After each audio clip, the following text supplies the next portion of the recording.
തീർച്ചയായിട്ടും. ഇപ്പോൾ ഇവിടുത്തെ ഈ മരങ്ങൾ കാണുമ്പോൾ ഇതിൻ്റെ ഈ ഇലകളിൽ സാധാരണ ഫംഗസിൻ്റെ അറ്റാക്ക് ഉണ്ടാകാറുണ്ട്, ഈ ബ്ലാക്ക് ഡോട്ട്സ് വന്നിട്ട്.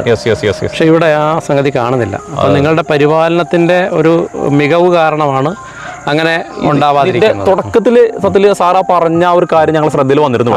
അപ്പം ഞങ്ങളത് തുടക്കം മുതലേ അതിൻ്റെ വേണ്ട കെയറിങ് നമ്മൾ കൊടുത്തു തുടങ്ങി, പ്രിക്കോഷൻസ് കൊടുത്ത് വന്നുകൊണ്ടാണ് അത് ഇല്ലാതെ വരുന്നത്. ഈ പ്രദേശത്ത് പൊതുവിൽ ഈ ചെർപ്പളശ്ശേരി ഈ പാലക്കാട് ജില്ലയിലെ ഈ പ്രദേശത്ത് പല സ്ഥലങ്ങളും ഞങ്ങൾ ഇതിൻ്റെ നെക്സ്റ്റ് പ്രൊജക്ട് സ്റ്റാർട്ട് ചെയ്യാൻ വേണ്ടിയിട്ട് സ്ഥലങ്ങൾ നോക്കണ സമയത്തൊക്കെ പലയിടത്തും സ്വാഭാവികമായി വളർന്ന പ്ലാന്റ്സുകൾ കാണാറുണ്ട്. സാറാ പറഞ്ഞ ബ്ലാക്ക് ഷെയ്ഡുള്ള ലീഫ് പല തൈകളിലും ഞാൻ ശ്രദ്ധിച്ചിട്ടുണ്ട്. അപ്പം അത് സ്വാഭാവികമായി പല പറമ്പിലും വളർന്നു നിൽക്കുന്നതാണ്. ആരും പ്രത്യേകിച്ച് കെയറിങ് കൊടുക്കുന്നില്ല. അങ്ങനെ കെയറിങ് കൊടുക്കാതെ പ്രകൃതിയാൽ ഉണ്ടാകുന്ന ചില അസുഖങ്ങൾ, പ്രശ്നങ്ങൾ നമുക്ക് കൃത്യമായി കെയർ ചെയ്തില്ല എങ്കിൽ ഈ പറഞ്ഞ പോലെ 20, 30, 40 കൊല്ലം എടുക്കും.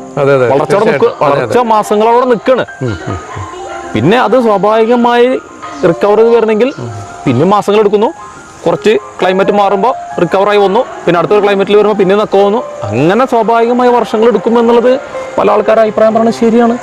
നമ്മൾ പറയുന്നത് എന്താ, നിങ്ങൾ കൃത്യമായി കെയർ ചെയ്യാനും ശ്രദ്ധിച്ച്. ഇവിടെ തന്നെ സാർ വന്നപ്പോൾ കണ്ടല്ലോ, 2 ഫാർമേഴ്സ് ഞായറാഴ്ച പോലും ലീവില്ലാതെ, അവർക്ക് അത്യാവശ്യം പെട്ട ലീവ് എടുക്കും, ലീവില്ലാതെ ഈ സൈറ്റ് അത് കൃത്യമായി ഇവിടെ ആ ഒരു ഗ്രീനിഷ് നിലനിർത്തുന്നതിന് വേണ്ടി അത് പൊതടൽ കാര്യങ്ങളായിട്ട് അങ്ങനെ ഒരാളും മറ്റ് പ്ലാന്റേഷൻ ടെക്നിക്ക് കാര്യങ്ങളായിട്ട് ഒരാളും ഇവിടെ ഫുൾ ടൈം ഉണ്ട്. ഇവിടെ ഫുള്ളായിട്ട് അത്ര ശ്രദ്ധിച്ചാൽ മാത്രമേ നമുക്ക് നടക്കൂ. അതെ. അല്ല, എവിടെയെങ്കിലും ചന്ദനം കുഴിച്ചു വെച്ചിട്ട് 15 വർഷം കഴിയുമ്പോഴത്തേക്ക് അതിൽ നിന്ന് ഭയങ്കര ആദായം കിട്ടുമെന്ന് പറയുന്നത് ഒരിക്കലും നടക്കാത്ത കാര്യം. അതെ.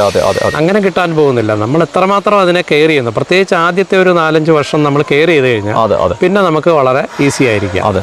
പക്ഷേ ആ കെയറിങ് വളരെ ഇമ്പോർട്ടൻ്റ് ആണ്. ഇത്